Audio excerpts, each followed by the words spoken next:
Ligado aqui, agora sim. Agora está saindo aí. Agora sim. Muito bem-vindo você que está aí no gravação. Deus abençoe. Vamos lá. Essa série, simplesmente o básico para os relacionamentos, a ideia é a gente pegar, que tem algumas coisas que são simples, são básicas, a gente até sabe, mas a gente não consegue colocar em prática nas nossas relações. E aí a coisa complica. Na semana anterior, nós falamos sobre o amor, a dificuldade que a gente tem de amar as pessoas. E que nenhum relacionamento se sustenta sem amor. Hoje eu quero falar sobre outro elemento básico para a comunicação. Você vai se identificar e a gente precisa trabalhar, refinar isso na nossa vida. Eu quero falar sobre comunicação.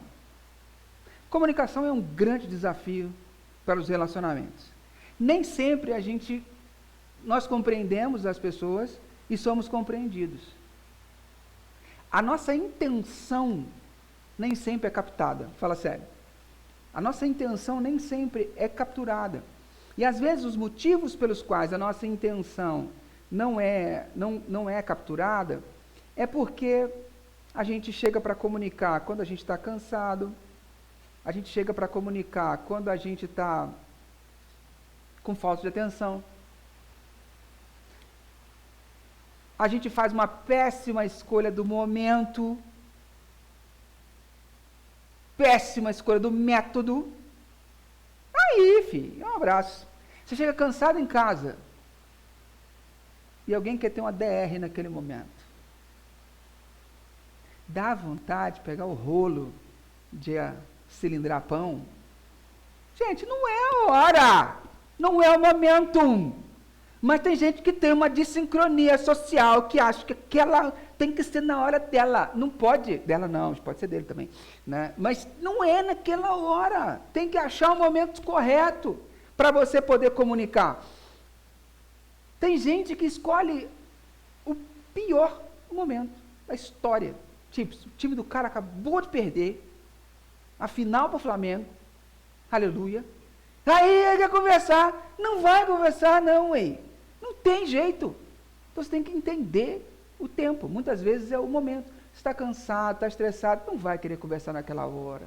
Não faça isso. Isso faz dodói. Não faz isso não. Não é aquele momento oportuno. E a comunicação ruim gera rompimento nas relações. Quem nunca ficou, lá no Rio de falar uma expressão, não sei o que significa, espero que não seja palavrão aqui, de ovo virado com a pessoa, porque teve um bate-papo no momento não oportuno. Tá de sacanagem? Não pode! Então, a comunicação ruim rompe relacionamentos. E é sobre isso que eu quero falar. A gente precisa dar atenção, precisa simplesmente de comunicação. Por quê? Ele sempre quebra meu momento. Já perceberam como isso aqui quebra meu momento? Ah, tá desse lado. Vai. Não vai. Vamos lá. Assim como o Pai comunica através da sua palavra e do seu verbo, uma boa comunicação clara e objetiva é o caminho para restaurar e reconciliar laços quebrados, criando um ambiente saudável e bom de se viver. A gente precisa ter isso em mente. A comunicação é algo criado por Deus. E você precisa refinar isso na sua vida. Aí eu quero trazer aqui um versículo bíblico para embasar algumas verdades, para te ajudar nesse momento, tá bom? Efésios 4:29 diz assim: não digam palavras que fazem mal aos outros, mas usem apenas palavras boas, que ajudam os outros a crescer na fé e a conseguir o que necessitam, para que as coisas que vocês dizem façam bem aos que ouvem. Parece que esse versículo ele não entra no casamento. Já perceberam? Ele não entra nas relações. Porque quanto mais próximo você se torna numa relação, mais fácil fica você saber quais botões apertar para tirar o outro do sério. Concorda? Você sabe o que falar. Ai, depois eu falo aqui, eu estou vendo cada cara aqui, cara, é complicado. Mas enfim, Deus misericórdia, Senhor. Eu não estou baseando em ninguém aqui, estou baseando no texto bíblico, ok? Então, a gente sabe muito bem os botões para apertar. Parece que esse texto não funciona, porque quando você quer uma resposta emocional, você dá no meio para a pessoa te responder. Porque mulheres são assim, elas precisam de uma resposta emocional. Ela precisa saber que você está envolvido. Aí ela casa com um cara, paz e amor, zen, suave, suavão. Aí o que acontece? Ela vai e fala, tiro. Aí o cara tá lá. Pô, entendi. Não! Aí o cara fala, ok, desculpa. Mano, vai dando um negócio dentro da mulher, vai dando um trem dentro dela, que ela fala assim, não pode, ele tá me ignorando. Ela,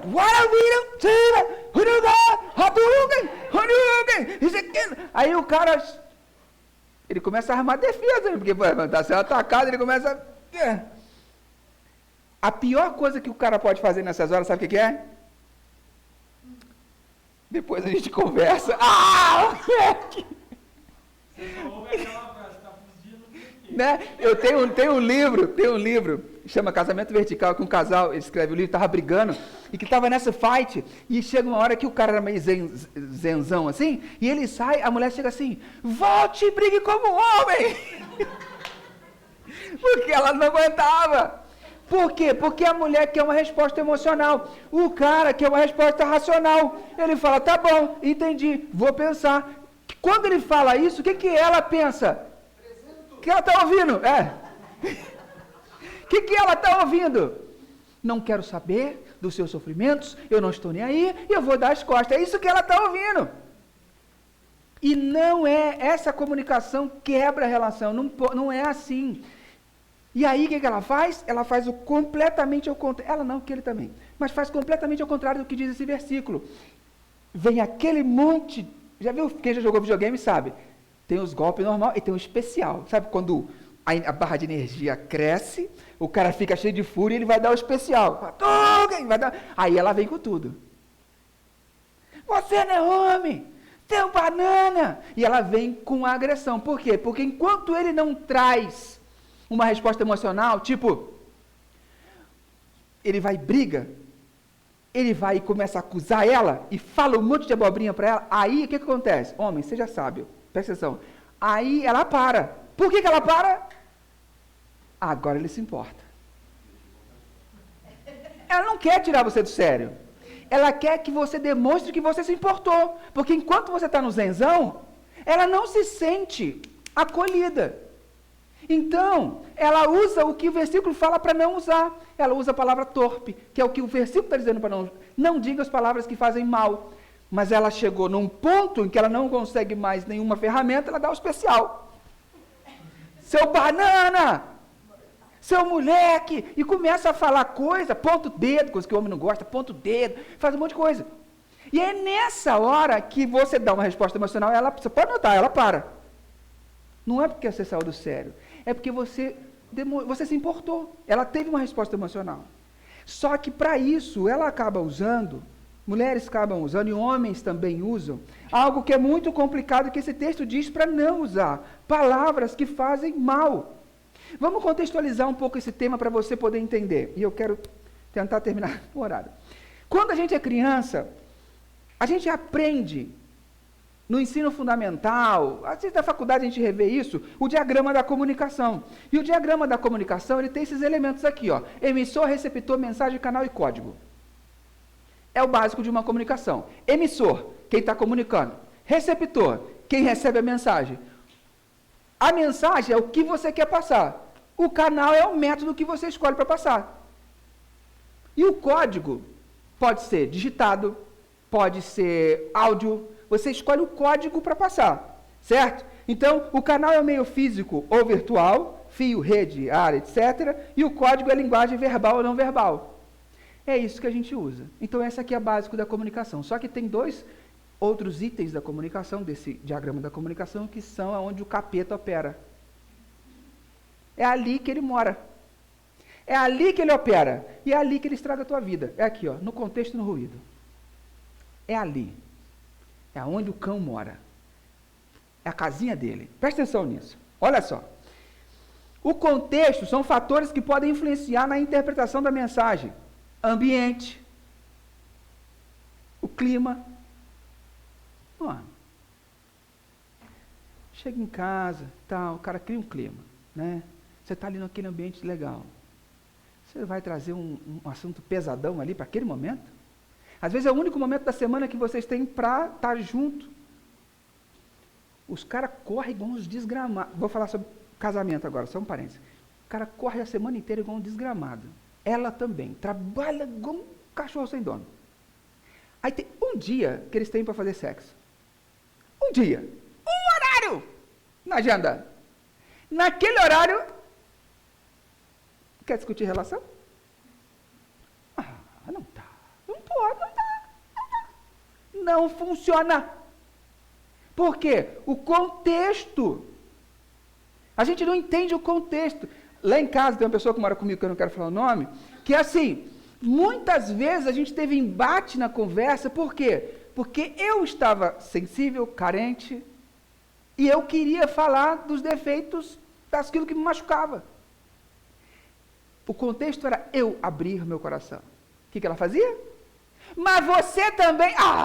velho, é a minha vez de falar. É o meu momentum. É o meu contexto. E ela quer falar do que ela sofre. Não, aí eu falo, se você quer falar do que você sofre, a gente abre um espaço, um parênteses, e você fala do que você sofre. Mas agora sou eu. É meu momento. Senão dá a zica. E a outra coisa é o ruído. O ruído é a interferência na comunicação, que atrapalha a comunicação da mensagem. Por exemplo, se eu falar manga, o que você pensou? Guarda o que você pensou e seja honesto. O que você pensou, Léo? O que você pensou? O que você pensou? O que você pensou? Dedé? Dedé pensou em manga de camisa. Cida? Eu estava falando de manga de camisa. Mas todo mundo pensou em manga fruto. Percebe? Há um ruído na comunicação. Por exemplo, se um cara do Rio Grande do Sul, que Deus proteja e guarde todo mundo lá, chegar assim, eu vou ali comprar um cacetinho. Você aqui de São Paulo vai falar, mas lá, cacetinho é pão francês. Entendeu? Se somos cariocas, vou no mercado comprar um biscoito. Você vai no mercado comprar uma bolacha. Só que nunca serão. Biscoito é biscoito e bolacha é o que você dá na cara de alguém. Entendeu? Mas tem o ruído. E é ali que o diabo mora. Por quê? Porque sai da minha boca uma coisa, ele pega no meio do caminho, transforma, faz uma receita, põe passar, tira, carameliza e joga no teu ouvido. Eu estou falando uma coisa, mas você está ouvindo outra coisa totalmente diferente. Quem já passou por essa poderosa experiência? Você está falando uma coisa, a pessoa está entendendo outra coisa totalmente errada. Você vai, meu Deus, de onde você tirou isso? Eu não estou falando disso. Acontece por causa do ruído. Esse é o grande problema. Então, quando nós falamos de relacionamento, a comunicação verbal precisa ser priorizada. Não é comunicação de texto de WhatsApp. É verbal. Verbal. A comunicação verbal nos relacionamentos precisa ser enfatizada. Tem gente que só consegue se expressar escrevendo. Não, filhos, quando seus pais o magoarem, não é fazendo cara feia, é verbal, verbaliza, mãe, olha, você fez isso, eu não gostei.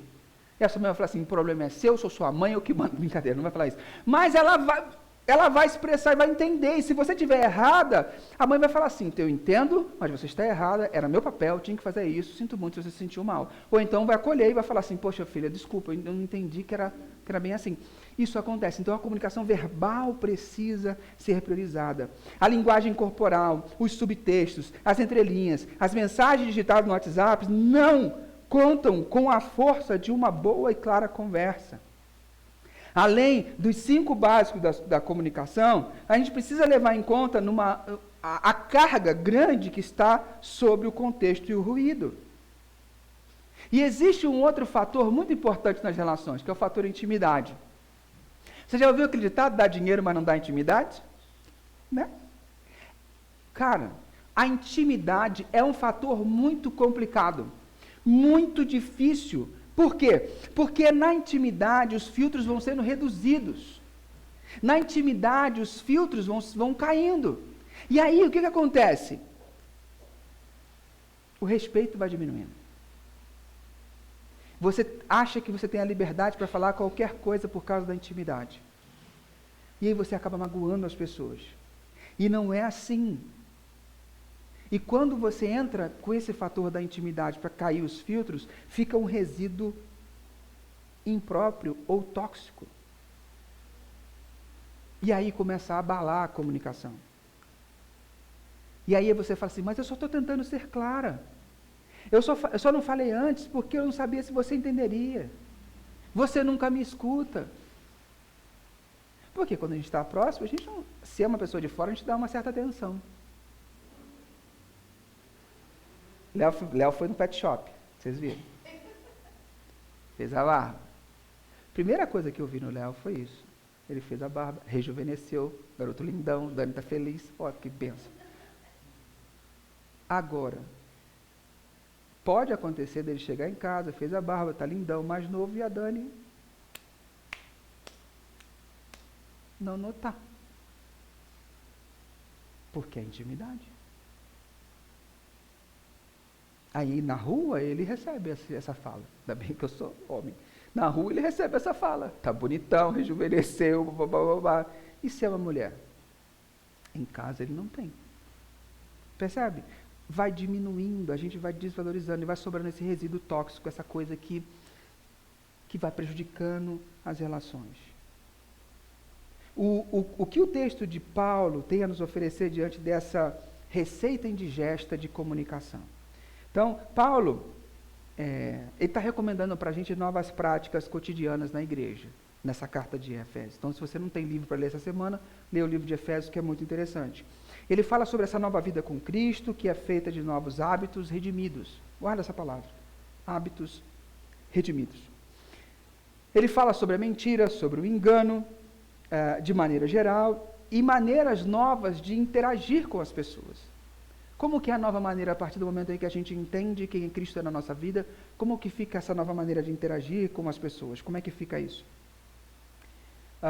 O que Paulo está tentando nos dizer aqui é que, para além de um processo de comunicação clara, a gente precisa de um processo de comunicação redimido. E eu quero levantar para você 3 coisas importantes sobre esse processo de comunicação redimido, para a gente encerrar a reflexão de hoje. A primeira coisa que Paulo levanta para nós é: não digam palavras que fazem mal aos outros, mas usem palavras apenas palavras boas.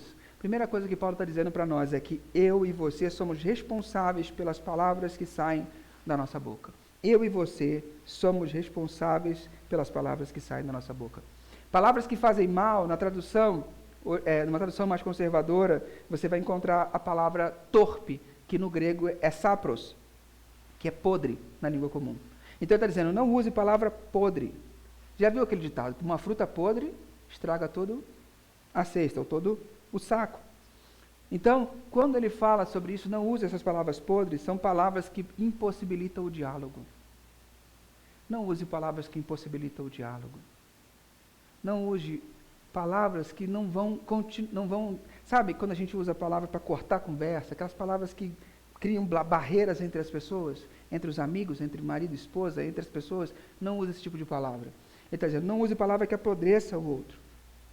Pouco antes, é interessante que a gente percebe que Paulo está tratando da raiva e da ira. E que a raiva e a ira são sentimentos naturais nossos que devem ser lidados com maturidade. Só que elas não podem nos cegar. Tudo que vem da raiva não tratada não é bom. A gritaria, a violência, a amargura, tudo isso deve ser eliminado.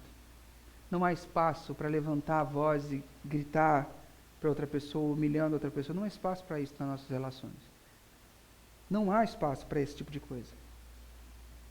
Ok? Então, muitas vezes a palavra podre advém de uma ira maltratada. Você tem uma ira, você não tratou essa ira, e aí quando você vai se comunicar com aquela pessoa, aquilo vem e sobe com tudo. Provérbios 18 diz assim: é mais difícil ganhar de novo a amizade de um amigo ofendido do que conquistar uma fortaleza. As discussões estragam as amizades. Grava isso.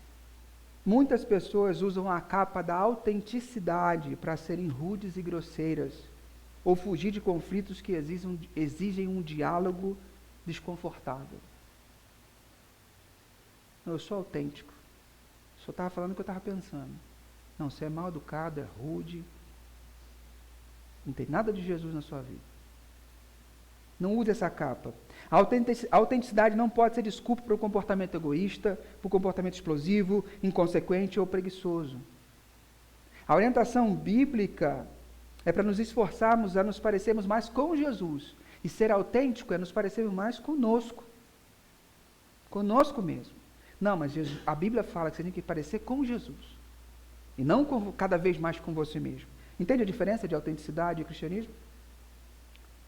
Nós devemos tratar com mais seriedade o nosso humor e as palavras que dele derivam ou se reprimem. Somos responsáveis por aquilo que sai da nossa boca, independente se você está triste, independente se você está felizinho, independente se você está contente ou está traumatizado. Você continua sendo responsável pelo que sai da sua boca. Ok? Tranquilo? Segundo ponto. A comunicação... Não, passou demais. A comunicação redimida transforma o diálogo em manifestação da graça. A comunicação redimida transforma o diálogo em manifestação da graça. Olha o que ele diz. Que usem palavras que ajudem os outros a crescer na fé e a conseguir o que necessitam, para que as coisas que vocês dizem façam bem aos que ouvem. Fazer bem é sinônimo de conceder graça, conceder favor. O que é dito por nós precisa ser moldado pela graça de Deus. Deve ser verdadeiro? Sim. Mas deve estar num contexto gracioso. Não adianta nada você vir com a verdade se você não vem com graça. Porque a verdade pela verdade mata. Não adianta você só, não, estou falando a verdade. O que eu falo é verdade. Se não vier junto da graça, com o temperinho da graça, você ser gracioso, ser delicado, não vai adiantar muita coisa.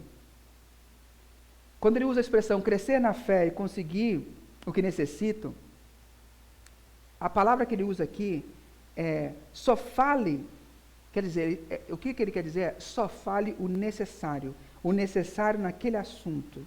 Ou seja, a gente edifica, constrói as pessoas com as palavras quando falamos o que é adequado para aquela ocasião. Há momento certo para falar cada coisa. Então, naquela ocasião é aquele assunto. Então, use a palavra correta para aquela ocasião. Use a palavra correta, cheia de graça. Provérbios fala, saber dar uma resposta é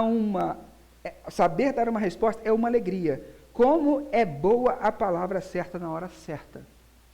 Não adianta você ser tagarela falar um monte de coisa todo o tempo. Você tem que buscar a resposta certa, a palavra correta naquele momento. E aí é um problema de ser prolixo, a pessoa que fala demais, como Joe. Que às vezes a gente passa do ponto. Fala muito, bocudo, então eu tenho que cuidar disso. Porque conversar com prolixo é complicado, não haja paciência, né? É chato às vezes. Eu sei. Eu tenho uma noção disso. É complicado. Quem abre a boca deve transmitir graça. Não podemos nos comprometer somente com a verdade. Dizer, mas eu estou certo. Mas o que eu estou falando é verdade. Não é por aí. O nosso mais importante filtro, principalmente no ambiente de intimidade, deve ser: estou transmitindo graça a quem me escuta? Esse é o principal filtro. Estou transmitindo graça a quem me escuta? Aos meus amigos? Ao meu marido, à minha esposa, aos meus filhos? As minhas palavras transmitem amor e respeito, dignidade, assim como as palavras de Jesus? Tem um autor chamado N.T. Wright que ele diz assim: não somente o discurso amargo e rabugento deve ser evitado, sua língua lhe dá a oportunidade de levar a graça de Deus para as pessoas por meio do que você diz e como você diz. E é uma pena deixar passar essas oportunidades. Como que a gente aplica isso? Palavras ditas não voltam atrás.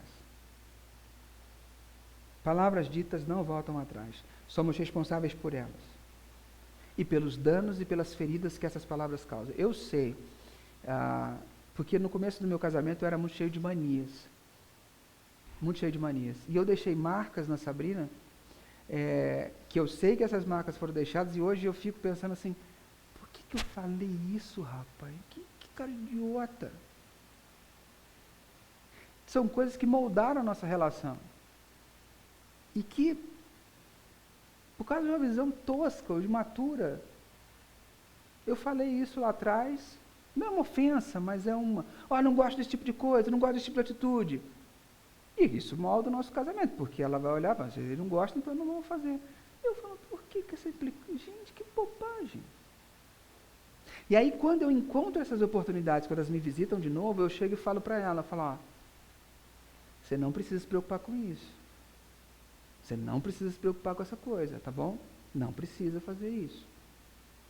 Porque aí eu preciso refazer e libertando ela de uma coisa que ela construiu a partir do que eu falei. Faz sentido? Às vezes eu disse algumas coisas. Tipo a mulher que fala assim, eu não gosto de flores. Aí o cara nunca mais vai dar flores. O relacionamento deles é baseado em não dar flores. E ela olha as amigas ganhando flores. Nunca ganhei flores. Ela vai conversar, por que você nunca me deu flores? Aí ele vai falar, porque lá atrás você disse que não gostava de ganhar flores, que achava que era desperdício de dinheiro, que as flores morriam 2 dias depois, você não gostava. E aí, a partir daí, eu nunca mais te dei. Aí você tem que redimir a sua fala. Não, bem, eu estava errada. Eu estava equivocada. Entendeu? Porque são palavras que norteiam a nossa relação e levam isso, e a gente precisa ser responsável pelos danos e feridas. Palavras também podem curar. Suas palavras podem libertar as pessoas, sarar. Palavras podem comunicar a dor sentida. Palavras podem ser ouvidas e acolhidas. Podem iniciar um processo de restauração. Conversas difíceis podem ter resultados promissores. Por isso que a fala e a escuta é um processo terapêutico. Existem casais que o link da conversa foi cortado há muito tempo atrás. E precisam reaver isso. Existem casais, às vezes por causa dos filhos, a vida levou, e que a gente não tem mais tempo de conversa. Não tem mais tempo de conversa, não tem mais aquela alegria de conversar. A bola de neve, filhos, família, trabalho, vai levando problemas, amargura, e que o casal chega a um ponto na vida que ele se perde, ele já não se entende como casal mais. Mentira ou verdade, Cida? E aí a gente tem que passar algum momento da nossa vida e redimir isso. Trazer isso de volta, criar novos hábitos. E aí são os hábitos redimidos. Né? E aí isso nos leva ao terceiro e último ponto. Quer entender o que está sendo falado? Você quer entender o que está sendo falado? Pare para escutar. Pare para escutar. O autor que eu gosto muito, chamado Eugene Peterson, ele desenvolve a ideia de transformar nossos olhos em ouvidos, quando a gente está lendo a Bíblia. Por quê? Porque Deus está falando conosco através da Escritura, quando lemos. Se você não tem um hábito de ler a Escritura, assume esse hábito na sua vida. Se você não tem Bíblia, fala para nós que a gente providencia. Mas você precisa começar, através da Escritura, desenvolver o seu processo de escuta. Porque quando você lê a Bíblia, você está lendo com seus olhos, mas a gente precisa passar pelo processo de transformar nossos olhos em ouvidos. E a partir daquele olhar, Deus fala conosco. Então, Deus fala através do nosso olhar. Então, nossos olhos são transformados em ouvidos. Somente no Primeiro Testamento, o ouvir, shema, em hebraico, aparece em várias formas de verbo 1085 vezes. Ouve, ouça, escute. Aparece 1085 vezes. Todas elas têm uma relação com dê atenção. Preste atenção. Dê atenção. Deus, na sua essência, fala para a gente dar atenção. A Escritura sempre priorizou ouvir a voz de Deus. E também aponta que Deus nos ouve. Deus nos escuta. A redenção das nossas relações familiares passa pela transformação da maneira em que damos a devida atenção a quem amamos. E também por meio da escuta. Escutar, mesmo que você discorde. Tem gente que é tão difícil conversar que você falou a segunda frase, ela já tem uma resposta para te dar. Porque na verdade ela não está te ouvindo. Ela está procurando uma resposta, ela quer te responder. Isso não é ouvir. Pode ser escutar, mas não é ouvir. Porque ouvir envolve você se colocar no lugar da pessoa, em tentar fazer um esforço para sentir o que ela está sentindo. E aí você dá uma resposta, mesmo que discordante, mas você fez um esforço para se conectar às emoções e às dores daquela pessoa. Senão, a gente não consegue priorizar nossos relacionamentos. Provérbios vai falar para a gente Quem responde antes de ouvir, mostra que é tolo e passa vergonha. É o que a gente mais faz. A gente está no meio da conversa, já sei onde vai chegar, a resposta é essa, assim a gente resolve. Homens têm mania de fazer isso com as mulheres. A maioria das vezes, escute, cavalheiro, a maioria das vezes que uma mulher vai falar para você, ela não precisa de você para ajudá-la a chegar numa resposta. Ela é capacitada o suficiente para achar uma resposta. Ela só quer ser ouvida. Ela só quer ser ouvida. Ela não está falando para você resolver o problema dela. Ela está falando que ela quer ser ouvida. E você, como bobalhão, bota o chapeuzinho do Zé, faz tudo e quer resolver as coisas. Não vai funcionar. Ouça, ouça, ouça. Não é que não tenhamos ouvidos, é que a gente não usa. Quer ser ouvido? Pare e ouça as pessoas. Para demonstrar amor e respeito, ouça. Em Cristo eu tenho a possibilidade de ser diferente. Porque eu aprendi assim a minha vida toda. Às vezes com meus pais, nós aprendemos a ser assim, mas em Cristo a gente tem a possibilidade de ser diferente, de romper com o que foi ensinado, de ser uma nova pessoa. Olha a promessa que ele faz lá no livro de Ezequiel. Eu lhes darei um coração novo e porei em vocês um espírito novo. Tirarei de vocês o coração de pedra desobediente e lhes darei um coração bondoso e obediente. Jesus te dá um novo coração para você ser uma nova pessoa. Não tem nenhuma profecia sobre a sua vida dizendo que você tem que ser rude, que você tem que ser bronco, que você tem que ser como você sempre foi. Mas se você quer ser uma pessoa diferente, em Jesus a gente tem a possibilidade, porque a cruz conquistou o seu novo coração. Jesus deu o coração dele, fez o coração dele parar de bater, para que o seu coração pudesse começar a bater de verdade, para uma nova vida. Ele perdeu a vida para que você pudesse ter uma nova vida. E a partir disso, se você o recebe, agora você pode ter um coração novo. Então, se você tem um coração novo, qual é o seu papel? Põe em prática. Comece a usá-lo. Aperfeiçoe esse novo coração. Lide com essas novas emoções, com as suas emoções e as suas ações redimidas. Aperfeiçoe o seu novo eu, aprendendo de Jesus, olhando como Jesus fez, lendo a Escritura, aprendendo dele, se tornando mais parecido com ele. Seja menos autêntico, seja mais cristocêntrico, mais parecido com Jesus, menos parecido com o que a vida te tornou.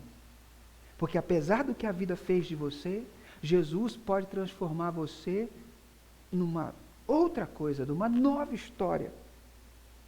Então, querido e querida, o diálogo verdadeiro só acontece quando duas pessoas estão dispostas a ouvir. Caso contrário, a comunicação fica impossível. Jesus é o nosso exemplo. Embora tivesse toda a sabedoria divina, ele parava para escutar as pessoas. Não atropelava, não dizia conselho fora de ordem, ou não fazia sermão para quem não estivesse interessado. Jesus é a verbalização de Deus, o verbo que se fez carne, e ainda assim parou para ouvir. Isso sim é manifestação de amor e graça. Pare para ouvir. Aperfeiçoe sua comunicação. Você só tem a ganhar. E eu termino com uma frase do Tim Keller. Jesus Cristo é a palavra de Deus, porque não é possível uma comunicação de Deus mais compreensível e bela do que Jesus. Aprenda de Jesus. Ele quer redimir os seus atos. Você, quando recebe Jesus, precisa ter atos redimidos, comportamentos redimidos, novos comportamentos. Sua fala foi transformada, seu sentimento foi transformado, toda a sua vida foi transformada, mas não é no estalar de dedos. O potencial para isso já está dentro de você. O que eu preciso? Me entregar, buscar Jesus, fortalecer minha relação com Ele, e a partir disso, o fruto do Espírito brota de dentro de mim. Amor, paz, bondade, benignidade, mansidão, domínio próprio, surge. Através da minha relação com Deus, isso surge. E quem está perto de mim vai colher desse fruto. Eu vou ser uma pessoa mais bondosa, mais amável, mais controlada. Percebe? Você é uma pessoa diferente. Por quê? Porque o Espírito Santo está produzindo frutos dentro de mim. E nós precisamos, nossas relações, é simplesmente de comunicação. Amém? Vamos orar? Feche seus olhinhos, abaixe sua cabeça, eu quero orar por você. Paizinho querido, em nome de Cristo Jesus, nós agradecemos ao Senhor por essa manhã aqui, onde a gente pôde ouvir um pouco sobre comunicação. Derrama da tua graça sobre as nossas vidas, nos abençoe, nos guarde e nos proteja. Faça fluir dentro de nós esse novo eu, esse novo coração. Ajude-nos, ó Deus, a melhorar nossa comunicação. Espírito Santo, nos impulsione para mais perto de Jesus. Ajuda a gente a aprender dele. Dá-nos vontade e gosto para ler tua palavra, para conhecer, para ouvir a tua voz através dela. Joga-nos, empurra-nos, atraia-nos para ti, Jesus, para que possamos desfrutar de uma nova criação. Em nome de Jesus. Amém. Quero despedir de quem está em casa, que Deus te abençoe, te guarde e te dê uma ótima semana. Tchau, tchau.